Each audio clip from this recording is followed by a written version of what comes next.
the best book every year for the last 150 years, starting 150 years ago in 1875, and it's Leo Tolstoy's Anna Karenina. It's a real obvious choice, this one, for this year.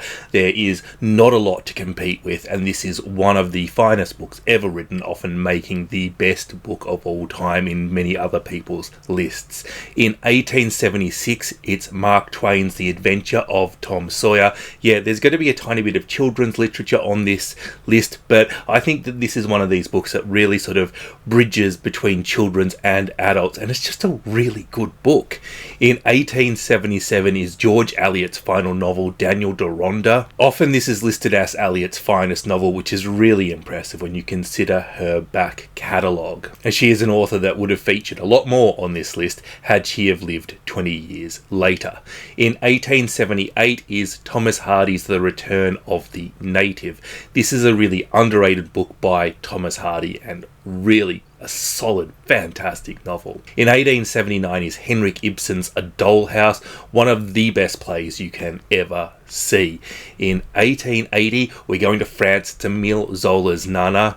This is just a great book. Gritty themes, talking about prostitution, heavy. In 1881, we go on a bit more lighthearted. It's Robert Louis Stevenson's Treasure Island. I mean, this is just fun. It's a fun, good novel. It just takes you back to your teenage years. You can just geek out on a bit of classic escapism. In 1882 is Thomas Hardy's Two on a Tower. Not the best year for literature, 1882, but Thomas Hardy produces a real cracker, Two on the Tower, with maybe one of the worst endings in literature, but a really good book before that.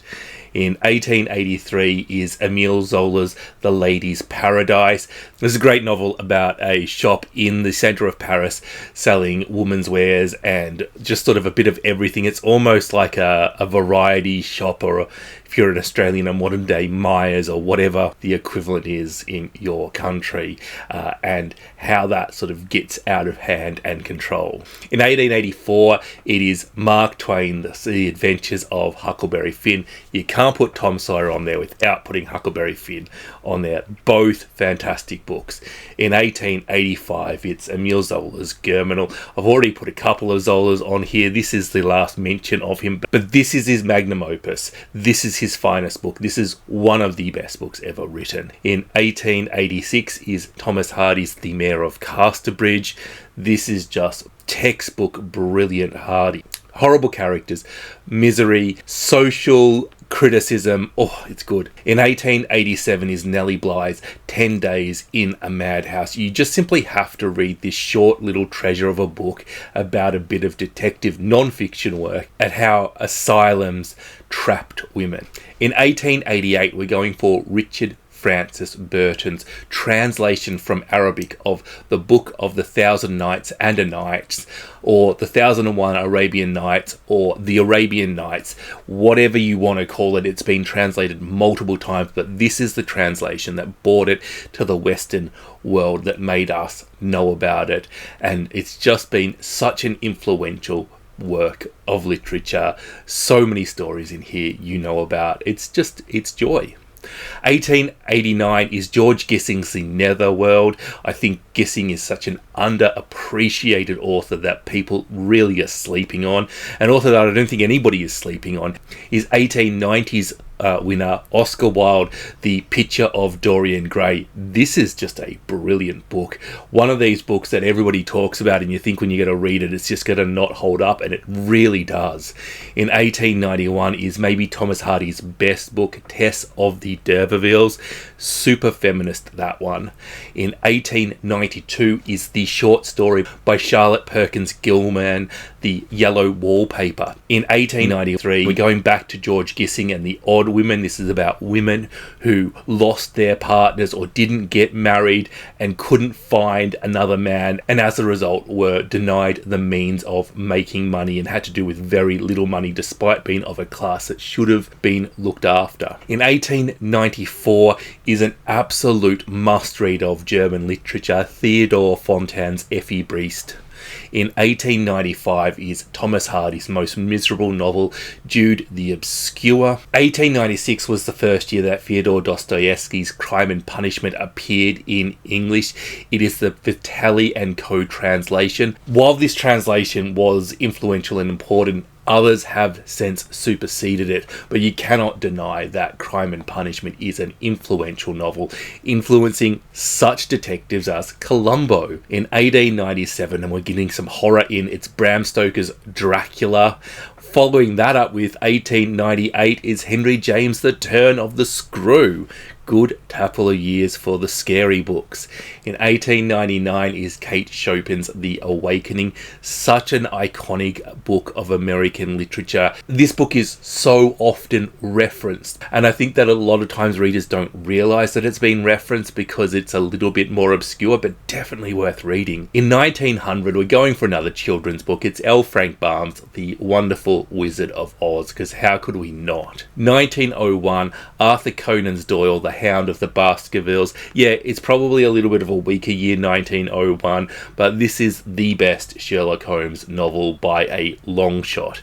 In 1902, again, we're going to go for a children's book. It is Beatrix Potter, The Tale of Peter Rabbit, because that makes me happy. The child in me thinks that that is correct. Going back to the Russians, in 1903, we see Anton Chekhov's The Cherry Orchard appear. That's a really good play. 1904, back to the kid stuff. There's a lot of kid stuff in this little section. J.M. Barrie's Peter Pan. In 1905, Frances Hodgins Burnett's Little Princess. Again, that is a children's book, but there's a little bit more to that book. Back into the serious literature, 1906, Upton Sinclair's The Jungle. For whatever reason, this book doesn't get the hype that it deserves. It sort of never makes those best of classic lists, but it really should. It is an absolute banger. 1907 is G.K. Chesterton's The Man Who Was Thursday. This is a spy thriller novel that is just like nothing you have ever read before. 1908 is Jack London's The Iron Heel. Yeah, you're probably thinking Jack London wrote books about dogs, but he also invented the dystopian novel. 1909, Lucy Maud Montgomery and the Anne of Green Gables series. I'm giving it to the whole series and not to the books that were published in this year because it's just such an iconic and important middle grade series. And you know, for a middle grade series, it's a really sad series. 1910 is Gaston Leroux's The Phantom of the Opera. Yeah, it's a book as well, and it's not a bad book. 1911 is the only mention of Edith Wharton in this list, with Ethan Frome, and robbed may Edith Wharton feel. 1912 is George Bernard Shaw's play Pygmalion, which is probably best known as the inspiration and framework for the movie My Fair Lady. 1913 is D.H. Lawrence's novel Sons and Lovers. D.H. Lawrence is sort of a bit out of fashion at the moment, and I think that that is a real shame. 1914 is Robert Tressel's The Ragged Trousered Philanthropist. This is a book that will never be in fashion, but will always be read by certain people, and it's something that I think really should be read further. In 1915 is D.H. Lawrence's The Rainbow. Lawrence is an author that shouldn't be ignored. In 1916 is Franz Kafka's The Metamorphosis. I'm not the biggest Kafka fan, but this book really is worthwhile reading. 1917, Rabindranath Tagore's short stories, and I particularly want to give this to the last short story published in this collection, The Kabuliwala. You know, it's a really iconic short story from the Afghanistan-India region. It's a little bit blurry as to countries and lines on maps and such, but very much worth reading. 1918 is Rebecca West's The Return of the Soldier.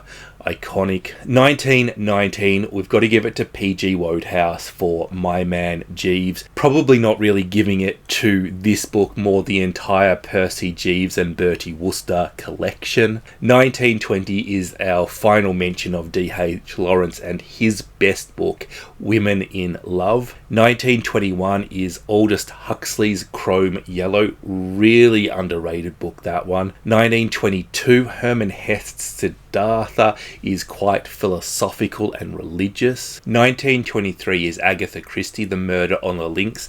This is again another one where I'm not actually recognizing the book but the series that it is a part of. This is one of the Hercule Poirot mysteries. Poirot is probably the most iconic detective of all. Agatha Christie definitely reinvented the murder mystery. And while a lot of these books are going to be heavy literature, I do think we need to pay notice to the other types of literature there are, and I don't think that including somebody like Agatha Christie on this list is wrong. 1924 is E.M. Forster's A Passage to India. 1925 is Virginia Woolf's Mrs. Dalloway. I will say I'm not a fan of Mrs. Dalloway. 25 was a particularly hard year for me to fill, but you can't deny the influence that Virginia Woolf and Mrs. Dalloway has had on literature, and that is why I picked it. 1926 is A.A. Milne's Winnie the Pooh, because how could you not? 1927 is Herman Heste's Steppenwolf. 1928 sees Nella Larsen have the first of 2 years in a row with Quicksand. 29, Nella Larsen and Passing. Nella Larsen is one of these great black authors from the US, from that sort of Harlem era, that don't often get the praise that they deserve, but that is slowly changing. 1930 is Virginia Woolf's A Room of One's Own. I said I wasn't a big fan of Mrs. Dalloway. I am a big fan of A Room of One's Own. I think that is an excellent piece of non-fiction essay writing. 1931 is Pearl S. Buck's The Good Earth. 1932 is probably the best dystopian novel ever written, Aldous Huxley's Brave New World. 1933 is George Orwell's Down and Out in Paris and London. 1934 is Robert Graves' I, Claudius. 1935, George Orwell Shooting an Elephant. 1936, George Orwell Keep the Aspidistra Flying. Coming into 1937, and I need to cheat a little bit here, I found the years of World War II particularly difficult, especially 1941. And in fact, I haven't read a single book from 1941, making it impossible to pick. Instead, I've decided to take advantage of 1937 having 2 absolutely incredible books and double nominate them. I know that's cheating, but we're doing it anyway. Zora Neale Hurston, Their Eyes Were Watching God, and John Steinbeck, Of Mice and Men. In 1938, Daphne du Maurier's iconic novel Rebecca. 1939, we see John Steinbeck back again with The Grapes of Wrath. 1940 is Richard Wright's Native Son. 1942 is Enid Blyton's 5 on a Treasure Island, which is the first of her famous 5 books.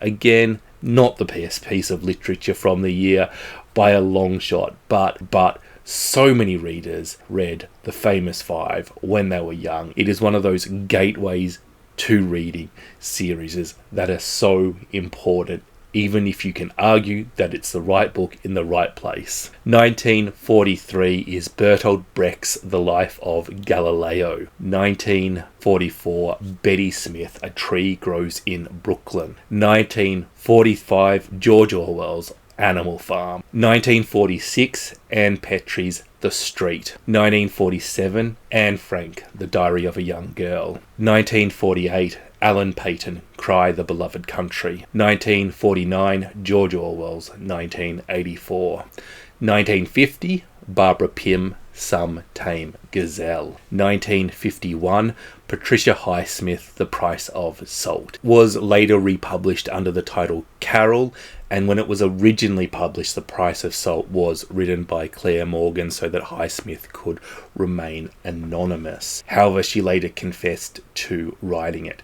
This was seen as both a big change in direction for Highsmith and a very risky novel because of its heavy lesbian themes. Heavy lesbian themes or no, I'd want my name all over that book. I'd want all the credit for that book. 1952 is John Steinbeck's best book, according to, well, lots of readers, but also according to John Steinbeck. It's East of Eden. 1953 sees another iconic play make the list. It's Samuel Beckett, Waiting for Godot. In 1954, J.R.R. Tolkien published the first 2 books of the Lord of the Rings trilogy, a book that has been ridiculously influential in creating an entire genre that followed it. 1955, Vladimir DeMarco's Lolita, controversial book at the time, but very misunderstood. 1956 is James Baldwin's Giovanni's Room. 1957, Truman Capote's Breakfast at Tiffany's, which does actually speak to a weakness in 1957, I would have to say. 1958, we're going to Nigeria. It's Chinua Achebe's Things Fall Apart. 1959, Paulie Marshall, Brown Girl, Brown Stone. 1960, Harper Lee's To Kill a Mockingbird. 1961, Joseph Hallier's Catch-22. In 1962, Shirley Jackson's final novel, We Have Always Lived in the Castle. 1963, Sylvia Plath's posthumously published The Bell Jar. In 1964, again, children's literature, Roald Dahl, Charlie and the Chocolate Factory. In 1965, John Williams' Stoner. Doesn't often make these sort of lists, but is really coming back into fashion, John Williams' work, and with very good reason. 1966, one of the best-selling books of all time, Jacqueline Susann's The Valley of the Dolls. This has a trash reputation that is unfairly earned. It's brilliant. 1967, one of the funniest books you will ever read, Mikhail Bulgakov's The Master and Margarita. In 1968 is Maya Angelou's I Know While the Cage Bird Sings. That is a memoir that anybody who likes horrible stuff needs to read. In 1969, it has to be Kurt Vonnegut's Slaughterhouse-Five, a novel where somebody shot a cluster bomb at genre and this is what came out. 1970 is Helen Hamp's 84 Charing Cross Road, which is just heartwarming. In 1971, E.L. Doctorow's very moving The Book of Daniel. In 1972, Richard Adams' Watership Downs. In 1973, Rita Mae Brown, Ruby Fruit Jungle. 1974, James Baldwin, If Beale Streets Could Talk. 1975, Noel El-Sawadi, Woman at Point Zero. In 1976, this is a bit of a controversial one, but Alex Haley's Roots. Controversial because Haley probably didn't write all of this book himself, but nonetheless, I think the end product is such a readable, good book. 1977, Iris Murdoch, The Sea, the Sea. 1978, Bernice Rubin, A 5-Year Sentence. Really underrated novel, that one. 1979, Octavia Butler's Kindred.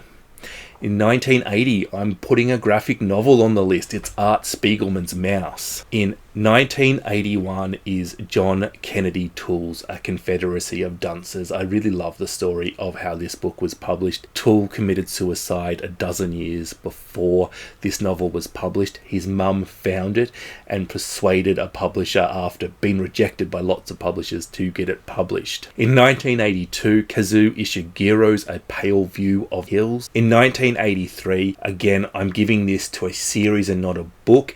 Terry Pratchett's The Colour of Magic first appeared this year, but that is the first book in the Discworld series, and I don't think there is a single fan of Discworld that would say The Colour of Magic was Pratchett's finest work in that series. Nonetheless, it is the book that introduced the world to this bizarre concept of fantasy comedy that Pratchett does better than anybody else. 1984, Milan Kundera, The Unbearable Lightness of Being. 1985 had a few good choices in it, but I've gone for Jeanette Winterson's Oranges Are Not the Only Fruit. 1986 is Patrick Süskind's Perfume. 1987, Magna Sazbo's The Door. 1988, we're going to Zimbabwe. It's Tsitsi Dangaramba's Nervous Conditions. In 1989 is John Irving's A Prayer for Owen Meany. 1990 is Humania Azad's I Remember Abu, a novel about the foundation of Bangladesh. In 1991 is the only Australian book I've put on this list, Tim Winton's Cloud Street. In 1992 is Donna Tartt's debut novel, The Secret History. 1993 is Sebastian Faulk's Birdsong. In 1994, Cheyenne Salvaduri's Funny Boy, an iconic Sri Lankan novel. 1995 is Rohinton Mysteries, A Fine Balance, because it simply has to make this list. In 1996 is Margaret Atwood's Alias Grace. In 1997 is Jacqueline Hartman's I Who Have Never Known Men. In 1998, we see Ruth Ozeki's My Year of Meats. Rounding out the 1900s is J.M. Coetzee's Disgrace. Starting off the year 2000, and we're going to Korea with Sun Mi Hwang's